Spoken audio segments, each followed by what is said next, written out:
నమస్కారం. Reporter TV news కి స్వాగతం. హెడ్లైన్స్ చూద్దాం.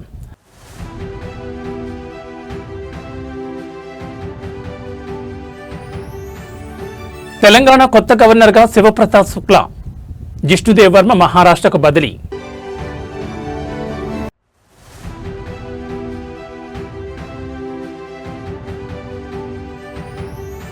ఏపీలో జనాభా విప్లవం, 2 లేదా అంతకంటే ఎక్కువ మంది పిల్లలుంటే 25,000 నగదు కానుక.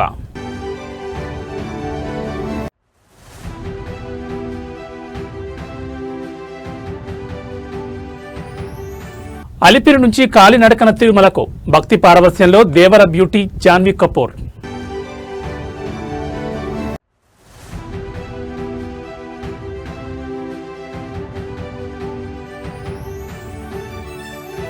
ఇంగ్లాండ్ పనిపట్టారు, ఫైనల్లోకి దూసుకెళ్లారు, ప్రతీకారం తీర్చుకున్న రోహిత్ సేన. ఇక డీటెయిల్స్ చూస్తే దేశంలోనే కీలకమైన రాజకీయ మార్పులకు కేంద్ర ప్రభుత్వం శ్రీకారం చుట్టింది. 9 రాష్ట్రాలకు గవర్నర్లను, కేంద్రపాలిత ప్రాంతాలకు లెఫ్టినెంట్ గవర్నర్లను మారుస్తూ రాష్ట్రపతి భవన్ సంచలన నిర్ణయం తీసుకుంది. ఇందులో భాగంగా తెలంగాణ రాష్ట్రానికి నూతన గవర్నర్గా శివప్రతాప్ శుక్లా పేరును ఖరారు చేశారు. ఇప్పటి వరకు హిమాచల్ ప్రదేశ్ గవర్నర్గా బాధ్యతలు నిర్వర్తించిన శివప్రతాప్ శుక్లా ఇకపై తెలంగాణ గవర్నర్గా బాధ్యతలు చేపట్టనున్నారు. ఇంతకాలం తెలంగాణ గవర్నర్గా సేవలందించిన జిష్ణుదేవ్ వర్మ మహారాష్ట్ర గవర్నర్గా బదిలీ చేస్తూ కేంద్రం ఆదేశాలు జారీ చేసింది. కేవలం తెలంగాణ మాత్రమే కాకుండా తమిళనాడు, పశ్చిమ బెంగాల్, బీహార్ వంటి రాష్ట్రాల్లో కూడా గవర్నర్లను మారుస్తూ తీసుకున్న ఈ నిర్ణయం రాజకీయ వర్గాల్లో చర్చనీయాంశమైంది.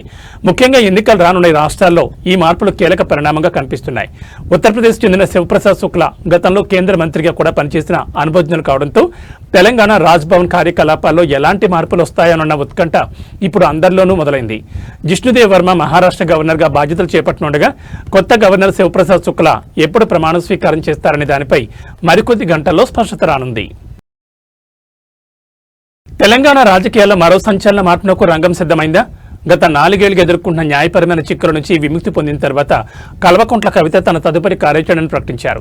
తిరుమల వెంకటేశ్వర స్వామి వారి ఆశీస్సులతో తనపై ఉన్న మరకలు తొలగిపోయాయని చెప్తూనే సరికొత్త రాజకీయ ప్రయాణానికి శ్రీకారం చుట్టారు. గత 4 ఏళ్లుగా అనుభవించిన మనోవేదన వర్ణాతీతం, కానీ చివరికి ధర్మమే గెలిచిందంటూ కవిత ఎమోషనల్ అయ్యారు. సత్యం, న్యాయం తమ వైపే ఉన్నాయని మొదటి నుంచి చెప్తున్నానని, ఇప్పుడు స్వామివారి దయతో క్లీన్ చిట్ రావడంతో తన మొక్కును చెల్లించుకోవడానికి కాలినడకన తిరుమలకు వచ్చానని ఆమె స్పష్టం చేశారు. అయితే ఈ పర్యటనలో అందరినీ ఆశ్చర్యపరిచిన విషయం ఆమె చేసిన రాజకీయ ప్రకటన. కేవలం ఆధ్యాత్మిక పర్యటనగానే కాకుండా తెలంగాణ భవిష్యత్పై తన విజన్ను ఆమె బయటపెట్టారు. తెలంగాణ ప్రజల పక్షాన తెలంగాణ ఇంటి పార్టీగా పనిచేయడానికి రానున్న రోజుల్లో ఒక రాజకీయ పార్టీని ఏర్పాటు చేయబోతున్నాం. ఈ ఒక్క మాట ఇప్పుడు 2 రాష్ట్ర రాజకీయాల్లో పెను సంచలనంగా మారింది. ఇప్పటికే తెలంగాణ జాగృతి అధ్యక్షురాలుగా సాంస్కృతిక రంగంలో తన ముద్ర వేసిన కవిత ఇప్పుడు నేరుగా కొత్త పార్టీ వైపు అడుగులు వేయడం వెనుక ఉన్న వ్యూహం ఏంటి? తెలంగాణ అస్తిత్వం కోసం ప్రజల గొంతుగా మారడమే లక్ష్యంగా ఈ ఇంటి పార్టీ ఉండబోతోందని ఆమె హింటించారు. పాత కేసుల నుంచి విముక్తి లభించడంతో ఇక పూర్తి స్థాయిలో ప్రజాక్షేత్రంలోకి వెళ్లాలని ఆమె నిర్ణయించుకున్నట్లు కనిపిస్తోంది. మరి కవిత ఏర్పాటు చేయబోయే ఈ కొత్త పార్టీ స్వరూపం ఎలా ఉండబోతోంది? పార్టీ పేరేమిటి? ఇది తెలంగాణ రాజకీయాల్లో ఎలాంటి సమీకరణలను మార్చిపోతోంది?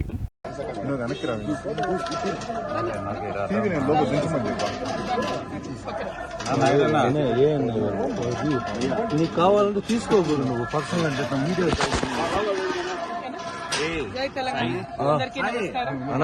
నాకు రావట్లేదు.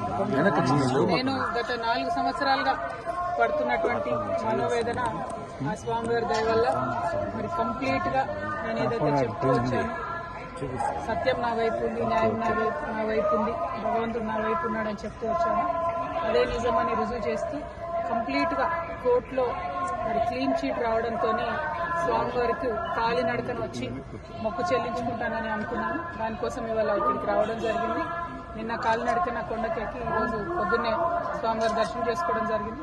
మరి అదేవిధంగా రాబోయే రోజులలో తెలంగాణ రాష్ట్రంలో తెలంగాణ ప్రజల పక్షాన తెలంగాణ ఇంటి పార్టీగా పనిచేయడానికి ఫ్యూచర్లో పొలిటికల్ పార్టీని కూడా పెట్టబోతా ఉన్నాము.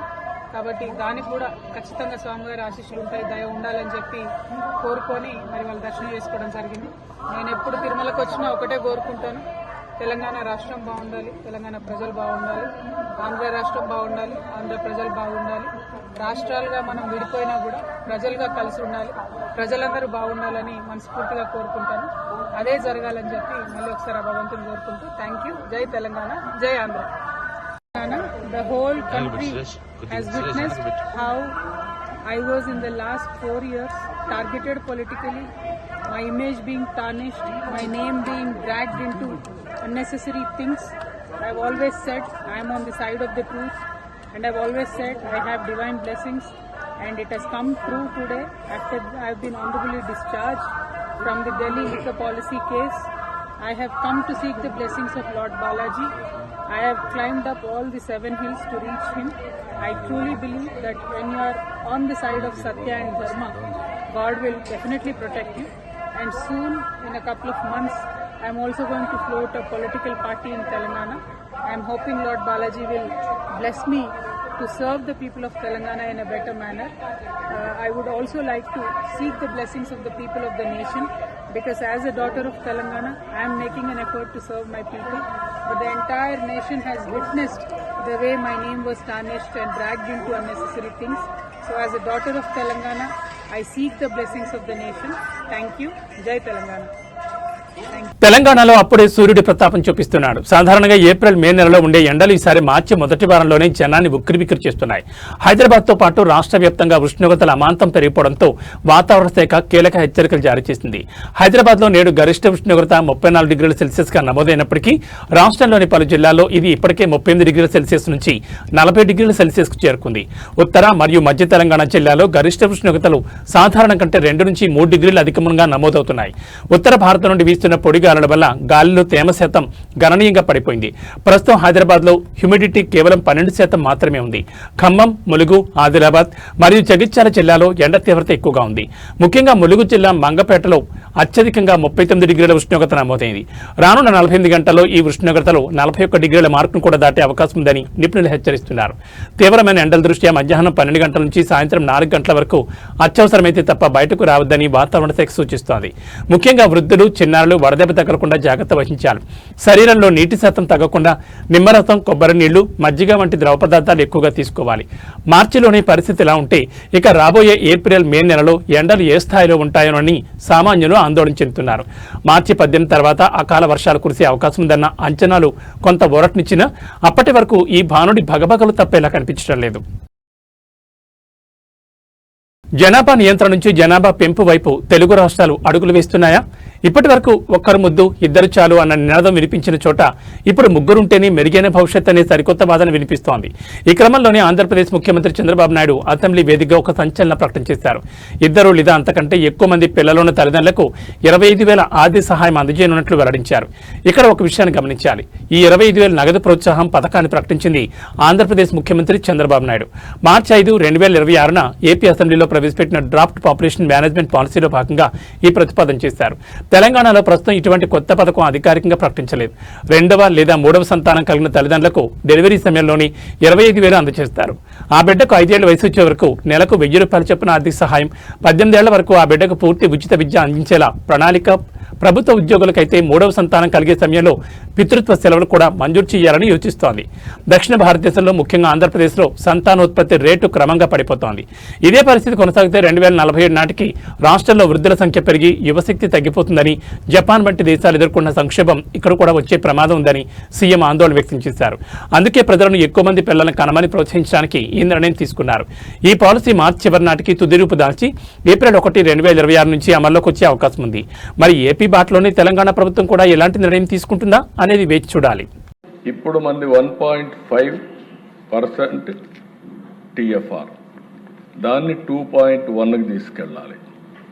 ఛాలెంజ్ అంతా ఎకానమీ అభివృద్ధి అవుతూ ఉంది. అభివృద్ధి అయినప్పుడు ఆటోమేటిక్గా డబ్బులు సంపాదించే విధానంలో పిల్లలు దొరుకునే పరిస్థితి వస్తూ ఉంది.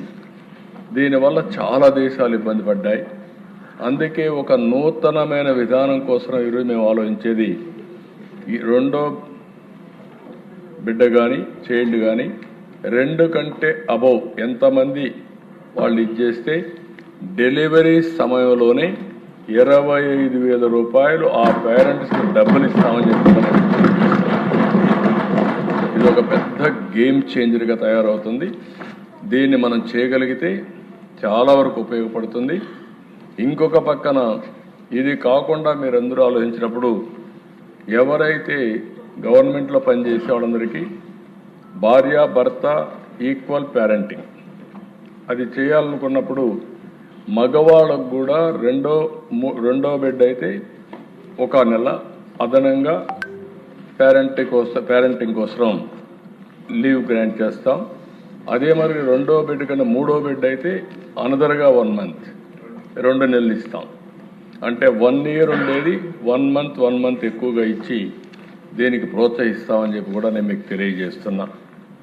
ఇది ఓవరాల్గా మీరు ఆంధ్రప్రదేశ్ రాజకీయాల్లో ఊహించని పరిణామం చోటు చేసుకుంది. టీడీపీ ఎమ్మెల్యే కొలిక్పూడి శ్రీనివాసరావు తన సొంత ప్రభుత్వంపైనే కాకుండా గత ప్రభుత్వంపై కూడా సంచలన వ్యాఖ్యలు చేశారు. జగన్ ప్రభుత్వంలో నాపై ఒక్కరోజు కూడా దాడి జరగలేదు, నన్ను చంపడానికి ఎవరూ ప్రయత్నించలేదంటూ ఆయన చేసిన వ్యాఖ్యలు ఇప్పుడు రాష్ట్ర వ్యాప్తంగా చర్చకు దారితీస్తున్నాయి. అసలు కొలిక్పూడి ఇలా ఎందుకు అనాల్సి వచ్చింది? ఆయనకు సొంత పార్టీ నుంచే ముప్పు పొంచి ఉందా? ప్రస్తుత కూటమి ప్రభుత్వంలో తన ప్రాణాలకు రక్షణ లేదని, సొంత పార్టీ నేతలే తనను ఇబ్బంది పెడుతున్నారని కొలిక్పూడి ఆవేదన వ్యక్తం చేస్తున్నారు. గత వైసీపీ ప్రభుత్వ హయాంలో తాను తీవ్రమైన విమర్శలు చేసినప్పటికీ అప్పట్లో తనపై ఎలాంటి దాడులు జరగలేదని గుర్తు చేస్తూ ప్రస్తుత పరిస్థితిపై అసహనం వ్యక్తం చేశారు.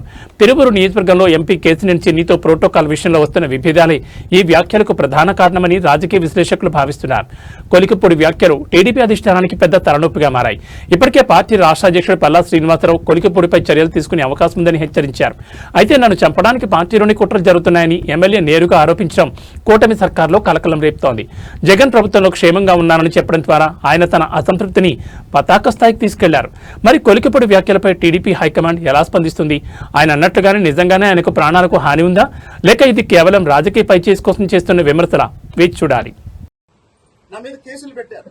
జగన్మోహన్ రెడ్డి గారి ప్రభుత్వం నా మీద ఎన్నో కేసులు పెట్టారు, అరెస్టు చేశారు, చాలా కేసుల్లో నోటీసు ఇచ్చి వదిలేశారు. కొన్ని కేసులు ఇప్పుడిప్పుడే మంగళగిరి కోర్టులో కొట్టేస్తున్నారు. కానీ ఏ రోజు కూడా జగన్మోహన్ రెడ్డి ప్రభుత్వం నా మీద దాడి చేయలేదు, దాడి చేయడానికి ప్రయత్నం చేయలేదు, నన్ను చంపడానికి ప్రయత్నం చేయలేదు. కానీ మొన్న నెమలి కళ్యాణోత్సవంలో ఎప్పుడైతే నేను పట్టు వస్త్రాలు సమర్పించి ఇంటికి వచ్చానో, వచ్చిన తర్వాత నిఘా వర్గాల ద్వారా నాకు తెలిసింది ఏంటంటే, తెలిసిన సమాచారాన్ని బట్టి నేను అడిగే ప్రశ్నలు ఏంటంటే, దేవాలయానికి వెళ్ళిన తర్వాత అతిలోక సుందరి శ్రీదేవి తనయ బాలీవుడ్ సెన్సేషన్ జాన్వీ కపూర్ మరోసారి తన భక్తిని చాటుకున్నారు. షూటింగులతో ఎంతో బిజీగా ఉన్న తిరుమల శ్రీవారిని దర్శించుకోవడం ఆమెకు ఒక ఆనవాయితీ. నిన్న రాత్రి జాన్వీ కపూర్ అలిపిరి వద్ద ప్రత్యేక పూజలు నిర్వహించి కాలినడకన సప్తగిరులను అధిరోహించారు. దీనికి సంబంధించిన విజువల్స్ ఇప్పుడు సోషల్ మీడియాలో వైరల్ అవుతున్నాయి. సంప్రదాయబద్ధంగా పసుపు రంగు దుస్తుల్లో మెరిసిపోయిన జాన్వీ అలిపిరి పాదాల మండపం వద్ద మోకాళ్లపై కూర్చుని భక్తి శ్రద్ధలతో కొబ్బరికాయ కొట్టి తన యాత్రను ప్రారంభించారు. లగ్జరీ కార్లు, విమానాల్లో తిరిగే సెలబ్రిటీ అయినప్పటికీ సామాన్య భక్తురాల్లా కాలినడకనే కొండ ఎక్కడంపై అభిమానులు ప్రశంసలు కురిపిస్తున్నారు. ఇటీవల విడుదలైన తన సినిమాల విజయం లేదా రాబోయే ప్రాజెక్టుల కోసం ఆమె ఈ మొక్కు తీర్చుకున్నట్టు తెలుస్తోంది. జాన్వీ కపూర్ కు తిరుమల అంటే కేవలం ఒక క్షేత్రం మాత్రమే కాదు, అది ఆమె తల్లి శ్రీదేవికి అత్యంత ఇష్టమైన ప్రదేశం. తల్లి మరణం తర్వాత ప్రతి పుట్టినరోజున లేదా ప్రతి ముఖ్యమైన సందర్భంలోనూ జాన్వీ తిరుమలకు రావడం చూస్తూనే ఉన్నాం. తిరుమల కొండపై నాకు ప్రశాంతత లభిస్తుంది, నా తల్లి జ్ఞాపకాలు ఇక్కడ సజీవంగా ఉన్నట్లు అనిపిస్తుందని గతంలో ఆమె పలుమార్లు పేర్కొన్నారు. ప్రస్తుతం ఎన్టీఆర్ సరసన దేవర వంటి భారీ ప్రాజెక్టులతో బిజీగా ఉన్న జాన్వీ ఈ యాత్ర ద్వారా ఆధ్యాత్మిక శక్తిని పొందే ప్రయత్నం చేస్తున్నారు. నేడు ఉదయం విరామ సమయంలో జాన్వీ కపూర్ శ్రీవారిని దర్శించుకున్నారు.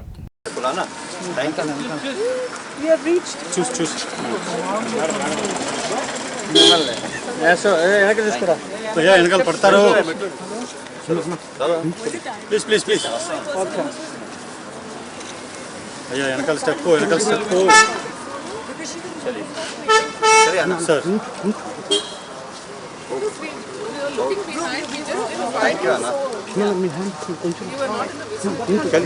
हो गया.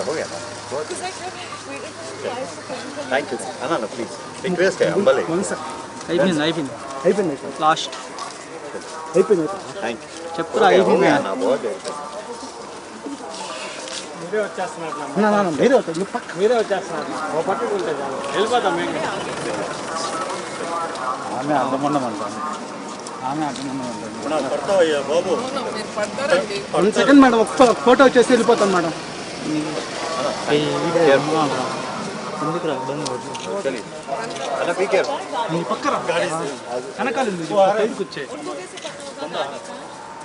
సాయి వెనకాల సైడ్కి రా, వెనకాల వస్తే తగులుకుంటారు, కాలు తగులుకుంటారు. Sai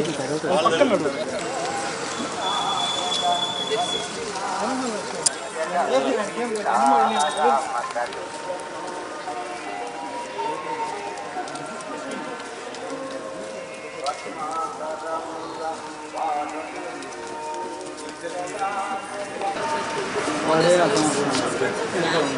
was on a red t-shirt. I'm easy to 350 steps. Same here. And in the middle he stopped for a సోదరా డౌన్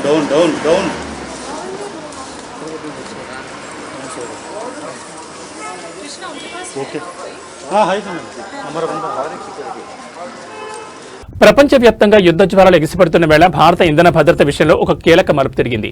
పశ్చిమాసియాలో భీకర యుద్ధం కారణంగా చమురు రవాణా స్తంభించిపోతుందన్న ఆందోళన మధ్య అమెరికా భారత్కు ఒక భారీ మినహాయింపునిచ్చింది.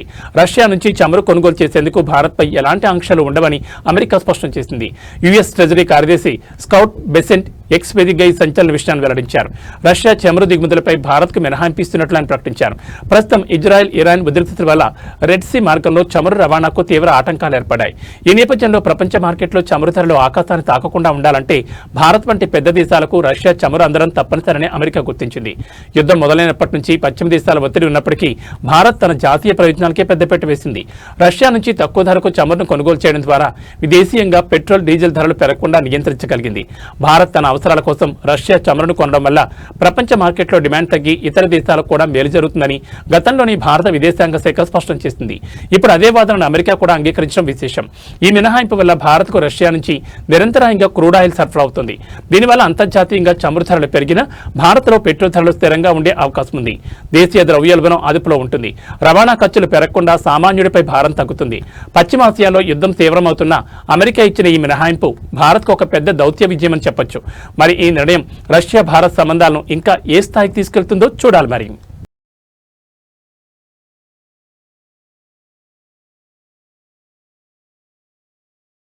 సాధారణంగా నిరసన అంటే పనులు ఆపేయడం, రోడ్ల మీదకు రావడం లేదా ధర్నాలు చేయడం చూస్తుంటాం. కానీ కేరళలోని ఆర్టీఓ కార్యాలయాల్లో ఉద్యోగులు ఒక వినూత్న నిరసన దిగారు.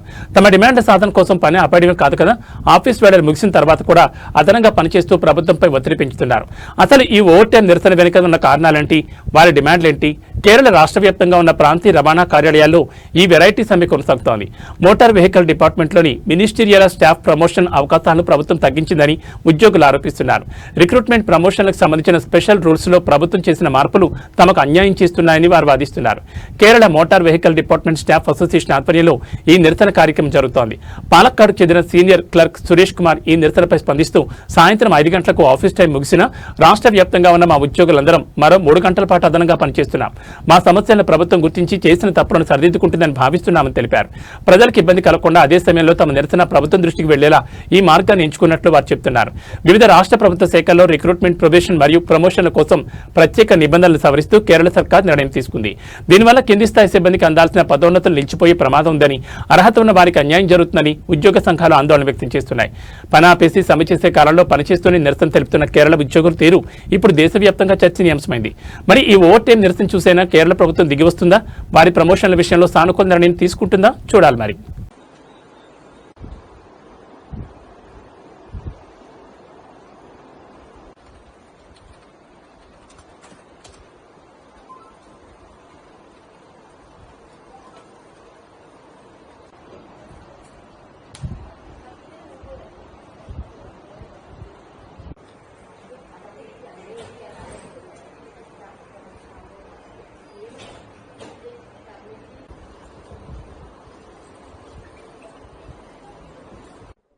Why you are protested by extra working time? Because in all our strike, we are doing pen down strike. Actually, it is against the interest of public as well as the interest of government, and not doing work is not a good thing for the society as well as the public as well as the government, right? So we are doing our additional hours after 5 p.m. We are doing 3 more hours on this particular day all over the state. So this will be noticed by all, and our grievances should know to all the people, all the public and the government. We think government will take appropriate corrective measures to redress our issues. It is the statewide protest by Kerala Motor Vehicle Department. దేశాభివృద్ధికి వెన్నెముక్క ఉన్న వ్యవసాయ రంగం మరియు గ్రామీణ ఆర్థిక వ్యవస్థను మరింత బలోపేతం చేసే దిశగా కేంద్ర ప్రభుత్వం అడుగులు వేస్తోంది. కేంద్ర బడ్జెట్ 2026-27లో కేటాయించిన నిధులను క్షేత్రస్థాయిలో ఎలా అమలు చేయాలి అన్న అంశంపై నేడు నిర్వహించనున్న కీలకమైన వెబినార్ను ఉద్దేశించి ప్రధాని నరేంద్ర మోడీ ప్రసంగించనున్నారు. వ్యవసాయం మరియు గ్రామీణ పరివర్తన అనే థీమ్తో ఈ వీడియో కాన్ఫరెన్స్ జరగనుంది. బడ్జెట్లో ప్రకటించిన పథకాలు కాగితాలకే పరిమితం కాకుండా గడువులోగా ప్రజలకు ఎలా చేరాలనే దానిపై ప్రధాని దిశానిర్దేశం చేయనున్నారు. ఈ వెబినార్లో కేంద్ర మంత్రులు, రాష్ట్ర ప్రభుత్వాల ప్రతినిధులు, వ్యవసాయ శాస్త్రవేత్తలు, వివిధ రైతు సంఘాల నాయకులు మరియు బ్యాంకింగ్ రంగ నిపుణులు పాల్గొంటున్నారు. వ్యవసాయంలో డ్రోన్ల వినియోగం, డిజిటల్ అగ్రికల్చర్ మిషన్ మరియు ఎరువుల వినియోగంపై శాస్త్రీయ దృక్పథాన్ని పెంపొందించడం ఈ సెషన్ ప్రధాన ఎజెండా. గత కొన్నేళ్లుగా కేంద్ర ప్రభుత్వం బడ్జెట్ తర్వాత ఇటువంటి వెబినార్లను నిర్వహించడం ఒక ఆనవాయితీగా మార్చుకుంది. దీనివల్ల ప్రభుత్వానికి మరియు వాటాదారులకు మధ్య సమన్వయం పెరుగుతుందని భావిస్తున్నారు. ముఖ్యంగా పప్పు ధాన్యాల ఉత్పత్తిలో స్వయం సమృద్ధి, నూనె గింజల సాగు పెంపుదల మరియు గ్రామీణ ప్రాంతాల్లో మౌలిక సదుపాయాల కల్పనకు ఈ ఏడాది బడ్జెట్లో పెద్దపీట వేశారు. ఈ ప్రసంగంలో ప్రధానంగా నేచురల్ ఫార్మింగ్ మరియు చిన్న రైతుల ఆదాయాన్ని పెంచే మార్గాలపై తన విజన్ను పంచుకోనున్నారు. అలాగే గ్రామీణ పర్యాటకం మరియు గ్రామీణ స్టార్టప్స్ ద్వారా ఉపాధి అవకాశాలను ఎలా మెరుగుపరచుకోవచ్చనే దానిపై కూడా కీలక ప్రకటనలు చేసే అవకాశం ఉంది. आदरणीय प्रधानमंत्री जी, आदरणीय मंत्री कृषि एवं किसान कल्याण और ग्रामीण विकास, आदरणीय मंत्री मत्स्य पालन, पशुपालन और डेयरी, आदरणीय राज्य मंत्रीगण, एग्रीकल्चर एंड रूरल ट्रांसफॉर्मेशन विषय पर आयोजित वेबिनार में आदरणीय प्रधानमंत्री जी का हार्दिक स्वागत है। सर, इस वेबिनार में सभी स्टेक होल्डर्स, किसान, पशुपालक, मत्स्य पालक, स्वयं सहायता समूह की दीदियां, experts, scientist, processors, traders, startups, industry, institutions और कॉपरेटिव्स के प्रतिनिधि जुड़े हैं। साथ ही साथ केंद्र और राज्यों के अधिकारीगण भी साथ में जुड़े हैं। सर, मैं आप सभी का भी स्वागत करता हूं। सर, भारत सरकार ने कृषि और संबद्ध क्षेत्र के विकास और संवर्धन को सर्वोच्च प्राथमिकता दी है और हमारे किसान, पशुपालक, मत्स्य पालक भाई बहनों का कल्याण सभी नीतिगत निर्णयों के केंद्र में रहा है। Kollywood super star TVK party అధినేత విజయ్ వ్యక్తిగత జీవితం ఇప్పుడు దేశవ్యాప్తంగా హాట్ టాపిక్ గా మారింది. గత కొద్ది రోజులుగా తన భార్య సంగీత్తో విడాకుల వ్యవహారం కోర్టు మెట్లెక్కిన తరుణంలో విజయ్ తీసుకున్న ఒక నిర్ణయం అందరినీ ఆశ్చర్యపరిచింది.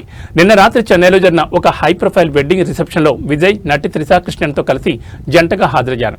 ఈ విజువల్స్ ఇప్పుడు సోషల్ మీడియాలో సెన్సేషన్ క్రియేట్ చేస్తున్నాయి. నిర్మాత కల్పాతి ఎస్ సురేష్ తనయుడి రిసెప్షన్ కు విజయ్, త్రిష ఇద్దరు ఒకే రంగు సాంప్రదాయ దుస్తుల్లో మెరిచిపోయారు. విజయ్ సిల్క్ షర్ట్ పంచెలు రాగా త్రిష మ్యాచింగ్ శారీలో కనిపించారు. ఇద్దరు ఒకే కారులో వేదిక వద్దకు రావడం, కలిసి స్టేజ్ పైకి వెళ్లడం, దంపతులను ఆశీర్వదించడం విశేషం. భార్య సంగీత వేసిన విడాకుల పిటిషన్లో ఒక నటితో వివాహేతర సంబంధం అనే ఆరోపణలు వచ్చినా కేవలం వారం రోజుల వ్యవహారంలోనే విజయ్ ఇలా బహిరంగ త్రిషతో కనిపించడం బోల్డ్ మూవ్ అని విశ్లేషకులు భావిస్తున్నారు. రాబోయే 2026 తమిళనాడు అసెంబ్లీ ఎన్నికల్లో పోటీ చేయబోతున్న విజయ్ తన ఇమేజ్ విషయంలో ఇంత రిస్క్ ఎందుకు తీసుకుంటున్నారనేది ఇప్పుడు $1 మిలియన్ ప్రశ్న. ఇది రూమర్లను నిజం చేయడమా, లేక మేము కేవలం స్నేహితులమే అని లోకానికి ధైర్యంగా చెప్పడమా అనే చర్చ నడుస్తోంది. మరోవైపు విజయ్ కుమారుడు జేసన్ సంజయ్ తన తండ్రిని ఇన్స్టాగ్రామ్ లో అన్ఫాలో చేయడం కూడా ఈ వివాదానికి మరింత ఆజ్యం పోసింది. సినీ కెరీర్ పరంగా లియో చిత్రంతో అలరించిన ఈ జంట ఇప్పుడు నిజ జీవితంలోనూ జంటగా మారబోతున్నారా అనే సందేహాలకు ఈ పర్యటన బలాన్ని చేకూర్చింది. సంగీత కోరినట్లుగా విజయ్ 250 కోట్ల భరణమిచ్చి ఈ వివాదాన్ని ముగిస్తారా, లేక కోర్టు విచారణలో మరిన్ని నిజాలు బయటకు వస్తాయా వేచి చూడాలి.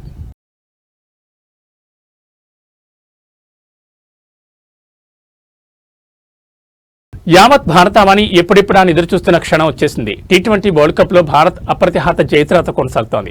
సెమీఫైనల్ పోర్లో డిపెండింగ్ ఛాంపియన్ ఇంగ్లాండ్ మట్టి కరిపించి గర్వంగా ఫైనల్లో అడుగుపెట్టింది టీమిండియా. ఆఖరి బంతి వరకు ఉత్కంఠభరితంగా సాగిన ఈ మ్యాచ్లో 7 పరుగుల తేడాతో గెలిచి ఇంగ్లీష్ జట్టుపై ప్రతీకారం తెచ్చుకుంది రోహిత్ సేన. గత వరల్డ్ కప్ సెమీస్ లో ఇంగ్లాండ్ చేతిలో ఎదురైన ఓటమికి భారత్ సరైన బదులిచ్చింది. టాస్ గెలిచి తొలుత బ్యాటింగ్ చేసిన భారత్ నిర్ణీత ఓవర్లలో పోరాడదగ్గ స్కోరును సాధించింది. కెప్టెన్ రోహిత్ శర్మ మెరుపు ఇన్నింగ్స్ జట్టుకు మంచి పునాది వేసింది. స్వల్ప లక్ష్యమే అయినప్పటికీ భారత బౌలర్లు కట్టుదిట్టమైన బంతులతో ఇంగ్లాండ్ బ్యాటర్లను కట్టడి చేశారు. ముఖ్యంగా డెత్ ఓవర్లలో బుమ్రా, హర్షదీప్ సింగ్ తమ స్పెల్స్ తో మ్యాచ్ ను మలుపు తిప్పారు. ఈ విజయంతో భారత్ ఇప్పుడు టైటిల్ పోరుకు సిద్ధమైంది.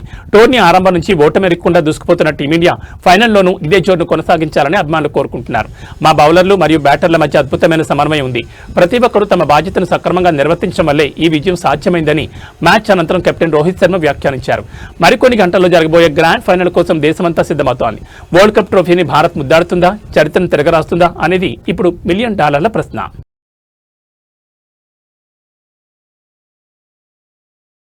న్యూస్ ముగించే ముందు హెడ్లైన్స్ మరోసారి.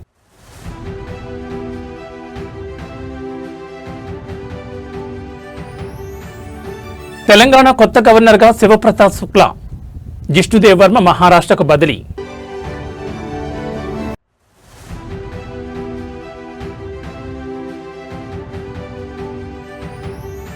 ఏపీలో జనాభా విప్లవం, 2 లేదా అంతకంటే ఎక్కువ మంది పిల్లలుంటే 25,000 నగదు కానుక.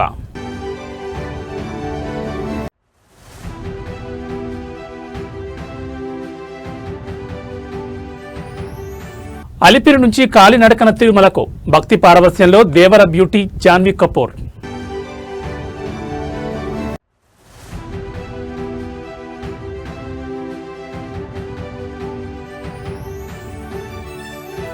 ఇంగ్లాండ్ పనిపట్టారు, ఫైనల్లోకి దూసుకెళ్లారు, ప్రతీకారం తీర్చుకున్న రోహిత్ సేన.